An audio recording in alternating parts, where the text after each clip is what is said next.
Tom, thanks very much for agreeing to have a chat today, dude. So Pleasure. we basically like to get to know you a little better. So who Tom is, what you do, and what you want to do. So I've done my own research online and watched your TED Talk, etc. So we can maybe come to that later. But perhaps to kick off, if you could tell us a bit more about what you're working on at the moment and what kind of stage you're at, and what type of people you're looking to meet at the moment. Sure. So for ever since I can remember, I described myself as an entrepreneur.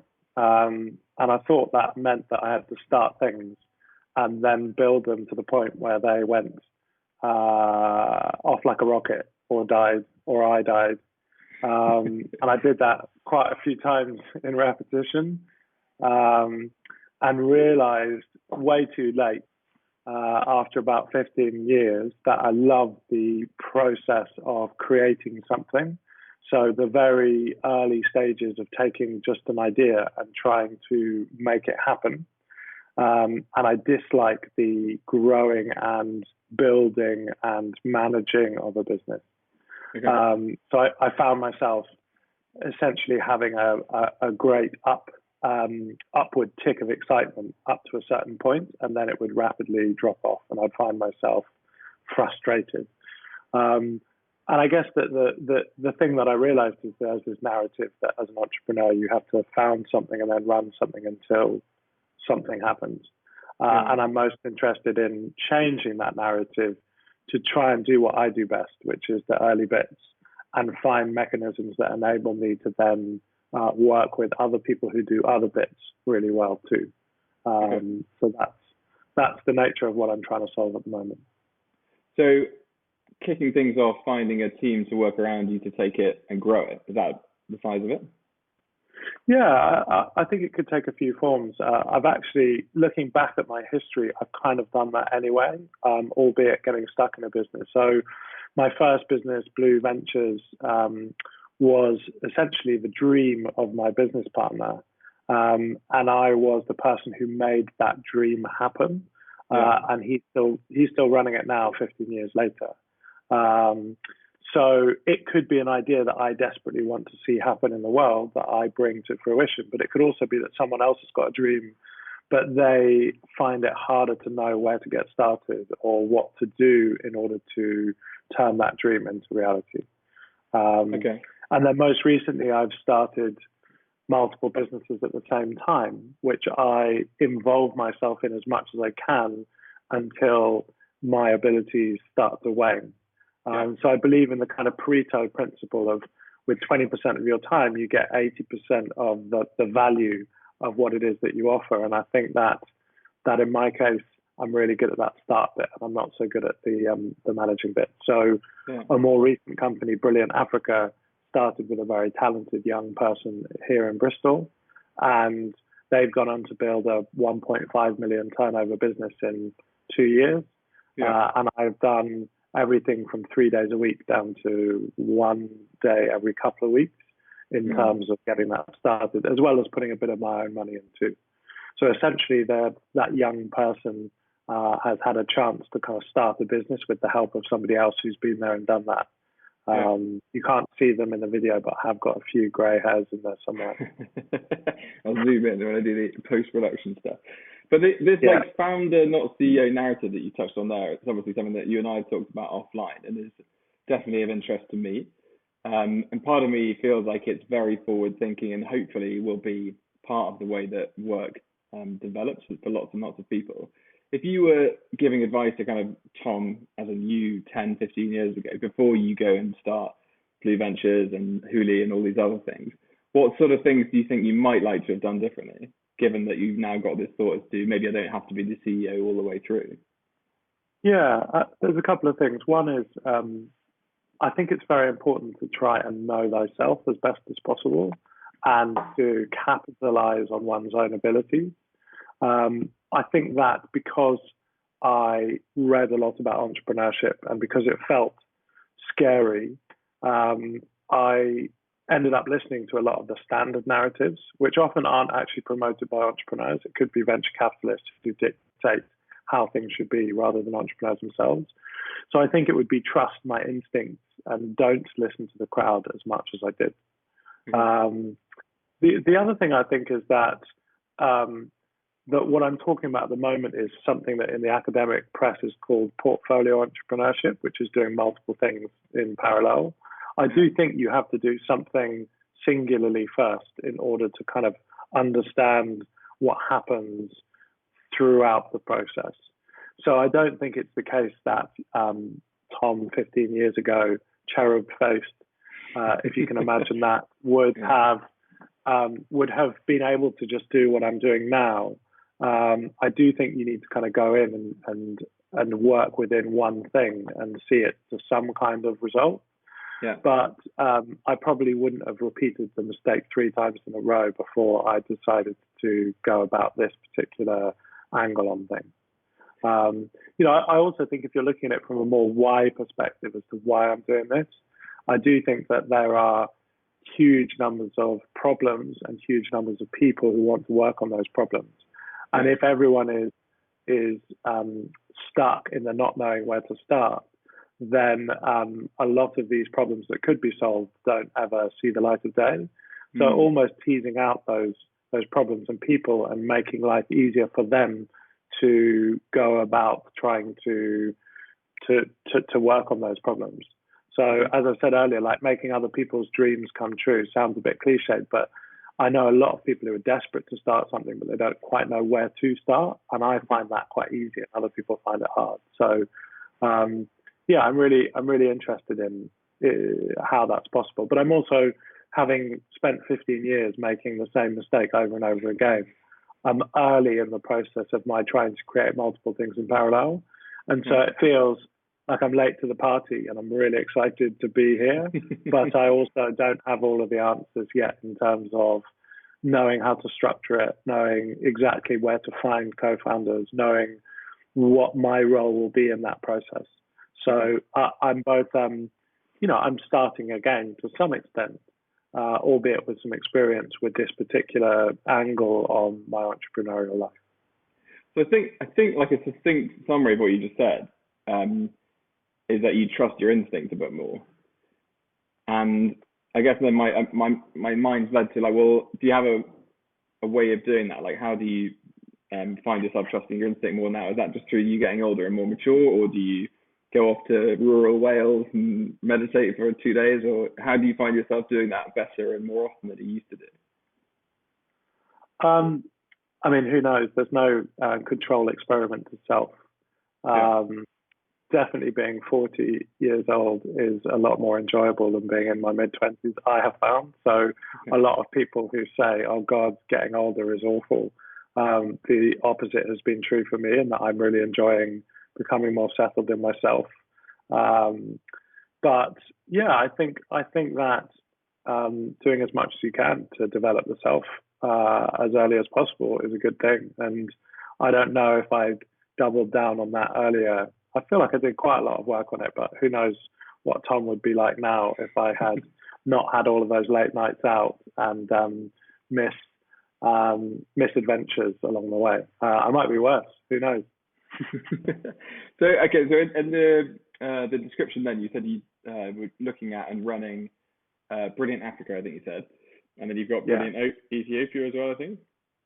So Brilliant Africa is if you like, the kind of parent company, and there's Brilliant Ethiopia and Brilliant Uganda, which both sit as kind of sub-brands within that company.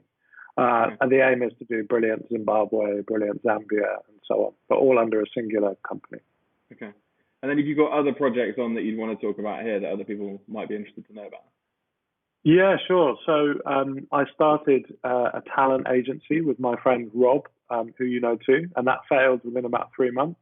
So I think it's also important to recognize that, this doesn't always result in things working straight away.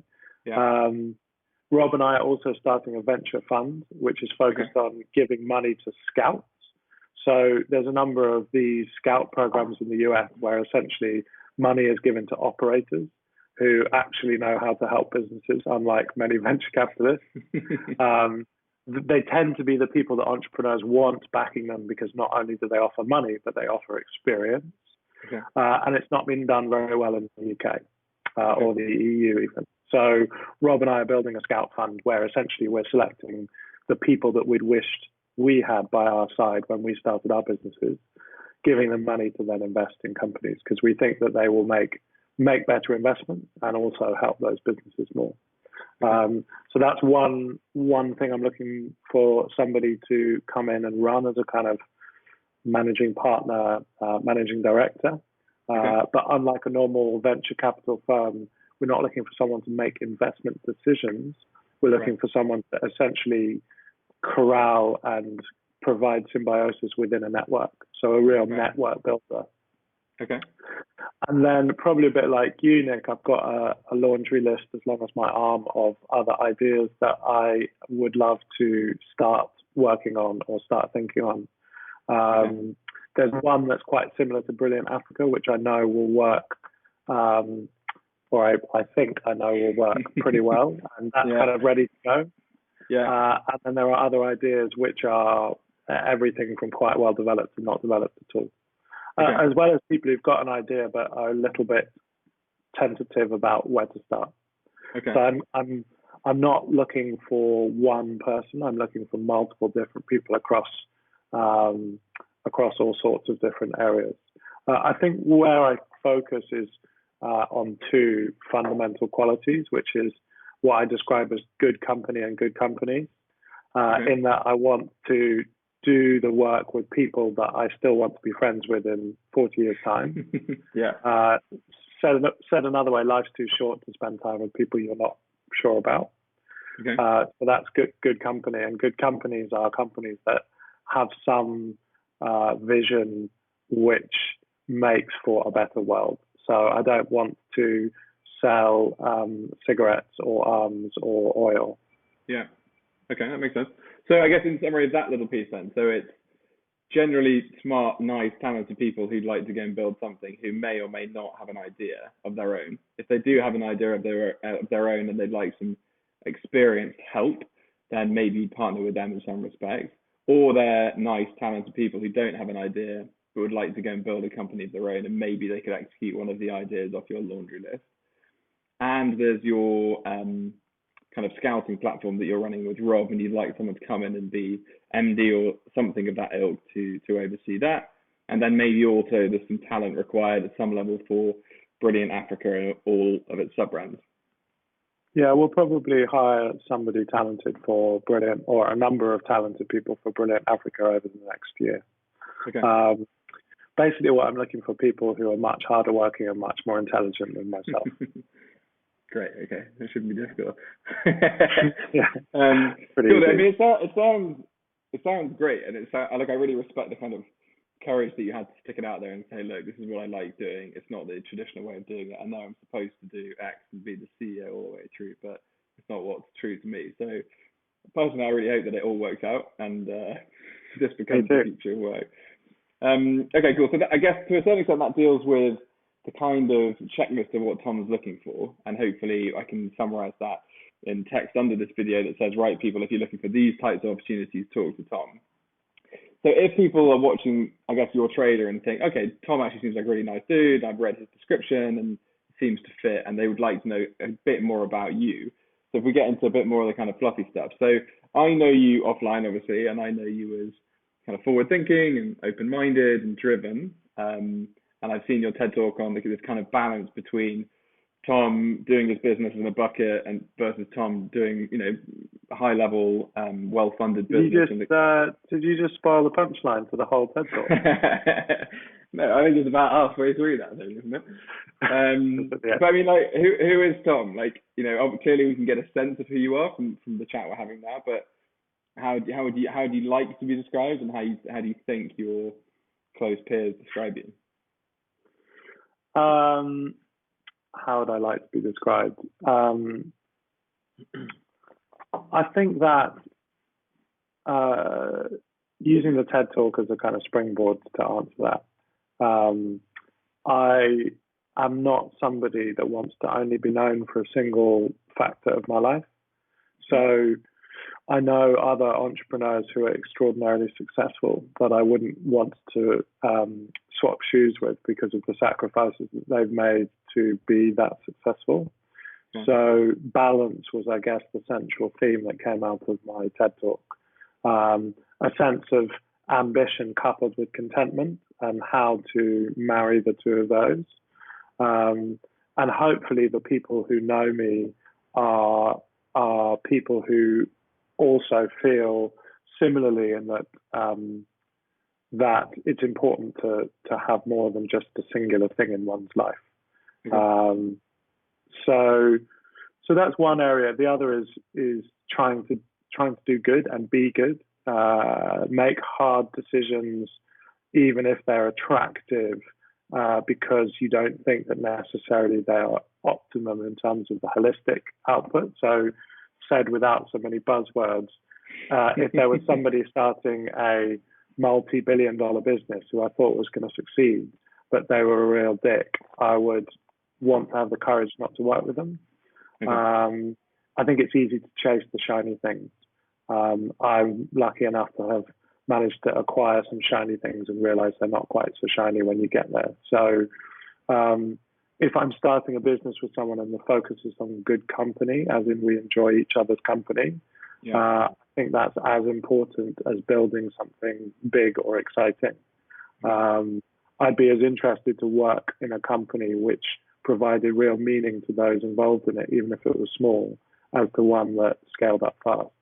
And I think that hopefully reflects across my life, which is unlike most of my entrepreneurial peers. I live in Bristol, and that's to do with lifestyle. I try not to chase traveling in club class and and drinking champagne and having fancy watches, because I don't think that they make any difference at all. So I'm somebody that would probably like to be recognized as having ambition, as liking good things, but not somebody that's kind of chasing some magazine or TV-esque kind of lifestyle. That's probably the opposite of what I want. Okay, that makes a lot of sense.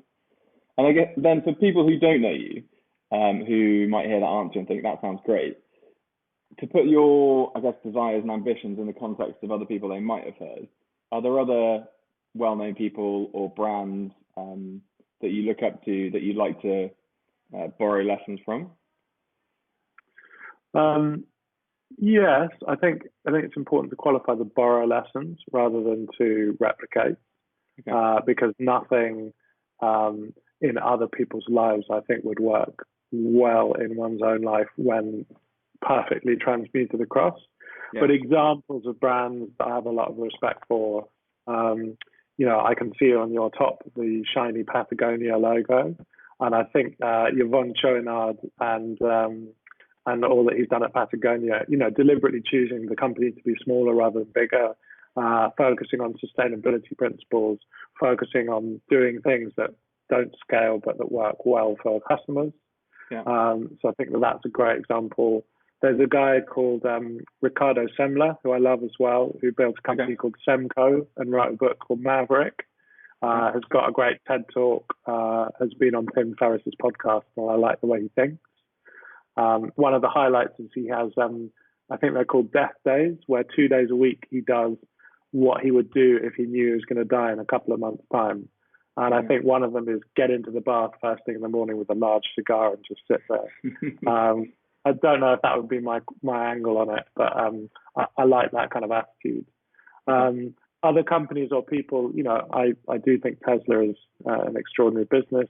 A bit cliched to say it, but having driven a couple, they're amazing. And I do think that they've challenged the whole fossil fuel industry. So whilst I don't think it was necessarily sustainability that was the primary driver, it's done a lot to make people think about that and recognize that previously huge obstacles can be overcome by tenacious entrepreneurs.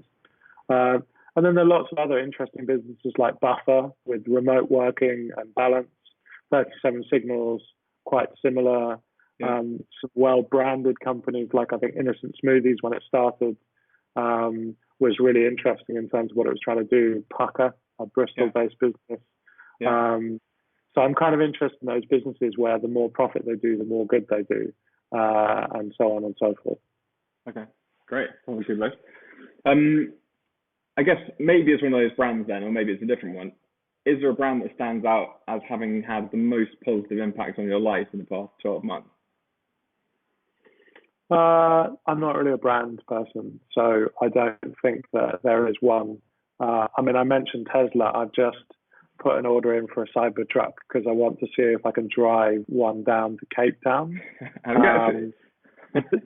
I have, yeah. It costs £100 to put a deposit on one, so it's not exactly a huge outlay.